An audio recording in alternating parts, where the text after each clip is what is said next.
Ang tanong, yung 1 million ba na emergency balang araw kasi tatanda, iedad, magkakasakit, pwede mo bang umpisahan na ngayon? Kung pwede mo naman gawin ngayon, ba't di mo gagawin ngayon? For example, just a short narrative. May emergency sa pamilya. Kagaya nung lagi niyang binabanggit. May nanay ka. Buhay pa nanay mo. Asa nanay mo? Nasa bahay. For example, nanay mo, hindi mangyayari. Hindi mangyayari. Okay? Hindi mangyayari. For example, hospital. Emergency. Life and death situation. Kailangan mong maggawa ng 1 million ngayong araw na to. Kung hindi, mapapatiran siya, mawawalan siya ng... Ano gagawin mo? Gagawin mo ng paraan. Anong mga paraan yung pwede mong gawin? Mangungutang ka. Ano pa? 1 million, laki. Bibenta ka ng mga gamit. Ano pa? Government offices. Lalapit ka. Di ba? Lahat ng paraan gagawin mo. Bakit? 1 million yung kailangan mong makuha o ngayong araw na to. Kasi kung mawawala ng buhay. Ang tanong, yung 1 million ba na emergency balang araw kasi tatanda, iedad, magkakasakit, pwede mo bang umpisahan na ngayon? Para yung urgency, ngayon pa lang, ma-realize mo na darating sa ganong point?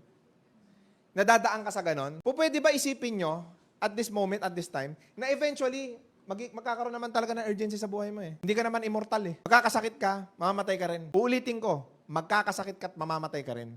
How does it feel? Natataranta ka, di ba? Mamamatay ka. Anong pakiramdam? Lahat tayo dadaan dun eh. Tatanda ka at iedad ka eh. Magkakasakit ka. Mawawala ka. Mamatay ka rin. Totoo.